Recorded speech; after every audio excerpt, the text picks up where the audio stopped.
How you doing? I'm good. How are you? Doing good. Today's going to be an interesting day. Yeah, but I look forward to it. Yay. I want to hear all your stories. Thank you. So, in the last 4 years, Okay. well, really 5 years, because I just got rear-ended again. Oh, goodness. I've been rear-ended 5 times. 5 times in the last 4 years? Yeah, now I'm about to be, so from 5 years. So from 25 to now I'm about to be 30. Mm-hmm. Oh my gosh. 5 times. And the worst time that I got rear-ended, I got hit by a drunk driver. Oh man. And when I was driving on the road, well, it was just, it was like probably 1 in the morning, 2 in the morning, and this girl just comes out of nowhere, like, boom, she hits my car. Yeah. And my car spins, so I spun out 3 times. Oh wow. And I hit, like, I don't even know what you call that, the guardrail or the concrete on the freeway, that concrete rail. Yeah. Well, my car turned and it hit the rail, and I was facing the opposite side. So these cars were coming at me, and during my direction, but really in the direction they were supposed to come in. Yeah. And they were like coming at me in these different directions. And so when the girl came to my car, she was more like, she was fine. But she was like, you know, like, you good? Everything's all right? Just real dry. Then she was like, can I use your phone? And I was like, still trying to process like what was going on, and what happened. Right. And I ended up letting her borrow my phone. When the police came, they just let her go. Like, yeah, they just let her go. Oh, wow. And they ended up taking me to the hospital. And then when I came back home from the hospital, I ended up, like, people would like to talk about like more like the the physical part of after car accidents, but I had like a lot of psychological damage after the car accident. Yeah. And but after that major one I was just telling you about, it was my body. I couldn't move within my body. I barely could like walk. I could barely drive. Like, even when I'm driving now, you know, I have to sit in my car and just like pray that nobody runs into the back of me. Or I have to like pray that I don't get hit from behind. Right. Or I have to pray I don't take another hit. Yeah. Like, that's another like prayer that I'm consistently praying. I'm like, please, I'm not trying to take another hit. Yeah. Like, I don't want to take another hit. And I feel like these are what these like car accidents are like kind of showing me or giving me examples of. Or, I don't know, this is what played in my mind, because I'm always asking like, God, like, why, or what's the reason for this? Or I'm just okay, what was the reason for this? You know, like, why did I get hit? Right. And after the car accident, after that major car accident, well, before that, I had just finished getting the diagnosis for PTSD. Well, the people within the car, the person that hit me, they claimed that I wasn't suffering before the car accident. So I had to reopen the case from the island.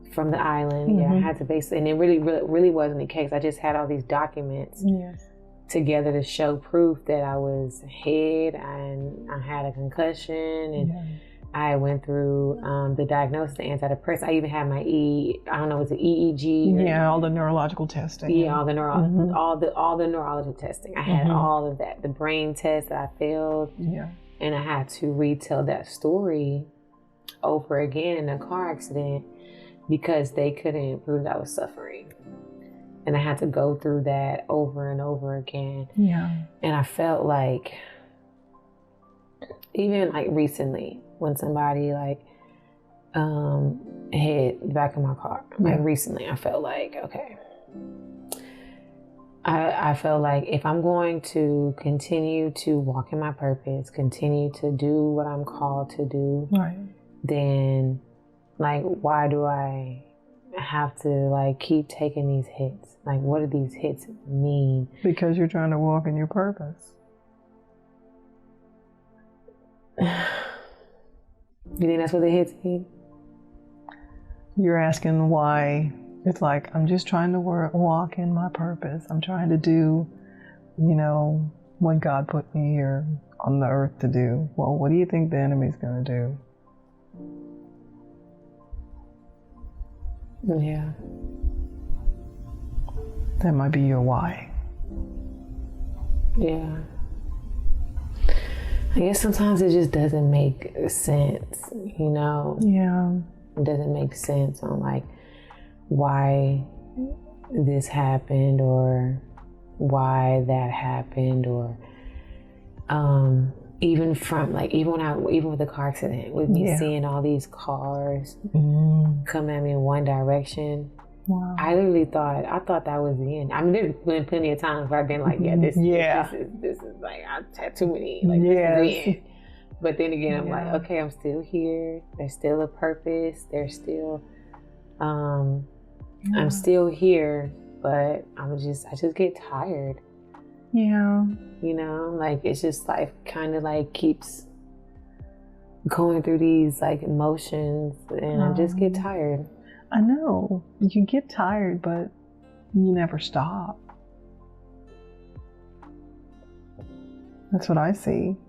You have purpose, transformation, strength, and determination. Did you forget? Yes. Yeah. When you've made up your mind to walk in your purpose and do what you believe God's told you to do, that's when the road gets a little bumpy. Yeah. You've been through a lot, but you're not cowering somewhere, hiding and not coming out of the house or anything like that. You're not sitting there and in depression, not getting out of the bed or showering or caring for yourself. You wrote a book about self-love, and you changed the name of PTSD to like encourage yourself and other people. Who does that? I don't know, I feel crazy. Why? Why? Because it's like, I'm not supposed to be here. That's why I feel crazy sometimes. I'm like, I'm not supposed to be here. Like, there's been plenty of times where life's like tried to just take me out. Like, I'm not supposed to be here. And even like depression, and there's moments where what I do fight every day is 5 months depression, 5 hours. I just have to tell, there's two different Kristies. There's Kristie that would stay depressed for 5 months. Yeah. Just every day. Yeah. Or there's 5 hours. And I fight those battles every day. Right. Like every day. Because I'm like, okay, if somebody else is seeing me or they're going through this, what would I tell them? 5 hours. Just 5 hours. Right. 5 hours. Right. But for me, it's hard sometimes because it's like, it's easy to stay in the bed and just be like, why me? This happened to me? I'm not doing my purpose. This happened, I'm not doing it. But now, like what you're saying, as far as, you reminded me of what I don't see sometimes. And you reminded me of what I don't really see within myself, or you know, because I know, I guess it's just like, people like, you got it, but I'm like, sometimes I don't feel like I do have it. Sometimes you got to remind yourself, you know? Yeah. You got to remind yourself. You're not supposed to be here. I don't know if I totally agree with that. I think you are supposed to be here. That's why it's such a fight. Yeah. Mm-hmm. It's been a lot, you know? You've gone through a lot. You know, but you're still here. Do you feel stronger? In my heart. Okay. Yeah. I'll take that. Yeah, in my heart. I feel like I'm supposed to be. Mm-hmm. I feel like, I really feel like now I'm supposed to be. I'm like, okay, girl, because even with me telling you the stories, telling you like what I've been through, telling you like I've been holding this in since I was 24. Oh wow! So it ain't like all this stuff happened like back to back. This is almost almost 6 years of everything. So this is from 24 all the way up to 30. Yeah. And I'm 29. So yeah. Yeah. It's been a journey, you know. So as you've been, you know, telling these stories, do you feel like anything has, you know, been resolved, or like, okay, I think I've gotten to a point of acceptance? Yeah.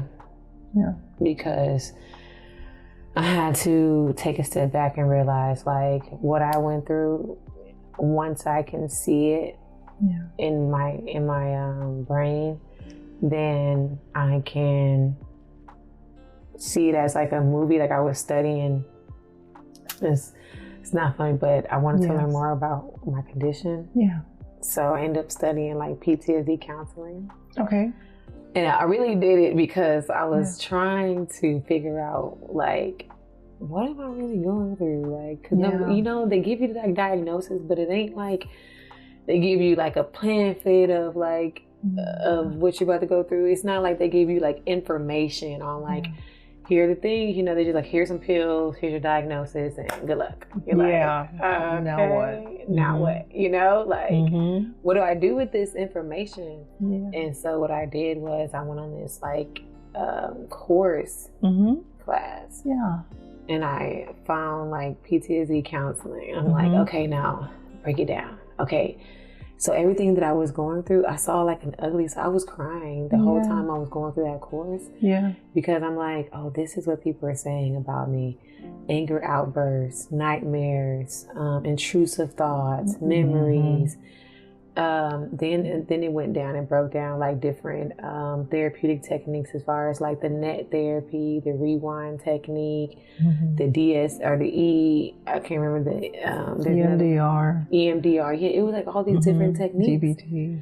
And I was like, oh, okay, so this is what this is. Yeah. This is what this means. Okay, because at first I wasn't 100% understanding. Like I'm like, okay, I can't sleep at night. Yeah. Okay, you know, you call me and I'm like, what do you want? You know, versus, hey, how's your day going? Like different tone. And so, but I never knew or understood that like part of myself until I started to study it. Because it's not like, you know, it's not like it's like, okay, here, especially with especially because for me, I was embarrassed. I'm like, yeah, there's no way I'm going to say embarrassed. I was embarrassed, to have, now I'm feeling like, okay, it's just part of my story. Yeah. It's not who I am. So, you know, you love me, this is the Kristie you get. Right. Right. You know, this is... And you're still working on it, and that's good. So out of all those techniques that you studied, you know, have you tried any of them? I did. Okay. I did. I tried the NET therapy, so the narrative exposure therapy. So I wrote down I wrote it down. I wrote down my story. I wrote down what I went through. Yeah. And then I did the rewind technique where I separated myself from each story, and I did from the very beginning of the trauma to the end of the trauma. Then I rewind again and went back and forth. So I was doing the rewind technique. Okay. I looked at each one as if I was in a movie, like in those movies where you sit back and and you're looking at your life. You're looking at your life, yeah. So basically, that's what I did. I just looked at it like a movie versus soaking it in. Yes. And then now that when you just asked me before, like, you know, how do I feel about sharing my story? Do I feel strong? I feel like once I'm able to look at it as a mirror, then it's not just for me. Right. You know, it's not just for me. It's for the people that are watching, the people that are learning and listening. It's not just for me. You can help a lot of others, you know, showing people how you were proactive, and you researched different techniques, and you learn about other things, and that can help uplift other people, you know, because they may not know about any of these techniques, you know. Then maybe they heard about this stuff. They're like, what's EM, whatever, you know? But a lot of these, you know, processes can really help people to get relief and really release, you know, a lot of that. The shame, you know, and the guilt and, you know, and all these things, you know, it can really help you to release that. You don't have to live, you know, bound, you know, by these things or even by the diagnosis. Yeah. Yeah. Thank you. Yes, of course. Yeah, because it helps to not think that you have to live bound by it. You know? Yeah. And studying it definitely helped, and I learned a lot from just being able to be like, okay, I'm going to study, you know, what exactly this is. Like, I'm so self-aware. I'm about to put like a laser beam on my body and be like, okay, PTSD here, you're hurting here, you're struggling here. All right, let's go break it down. What we targeting first? Yes. But it's been a great experience. Yeah, you know, I think you know, sharing your stories and really moving through them, you know, and maybe you know, recognize something different as you told these stories, you know, but the thing is, today, you know, when you're looking back, it's like, wow, I'm a completely different, you know, person from when, you know, I encountered, you know, these 4, you know, experiences, you know, so there is light at the end of the tunnel. It just takes a little while to get there. Yeah. And you gotta keep going. Yeah. I'm like, all right, like, you know, but now, even after this whole experience, like, I feel like I'm standing on top of those stories. Yeah. I don't know if that makes sense. No, it does. It's like you're not buried under them anymore. It's like I'm not at a place where I'm carrying all this stuff, you know?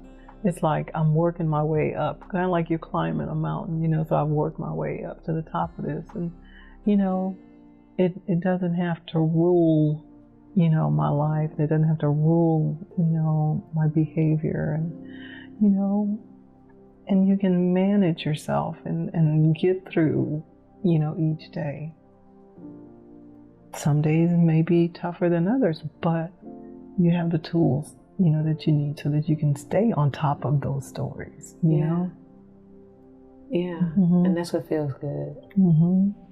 Yeah, and you should feel good. So be encouraged and, you know, be proud of the things that you have done, you know, because you did. You made some major changes, and it shows, you know, and other people can see that now, and they can have some encouragement to move forward.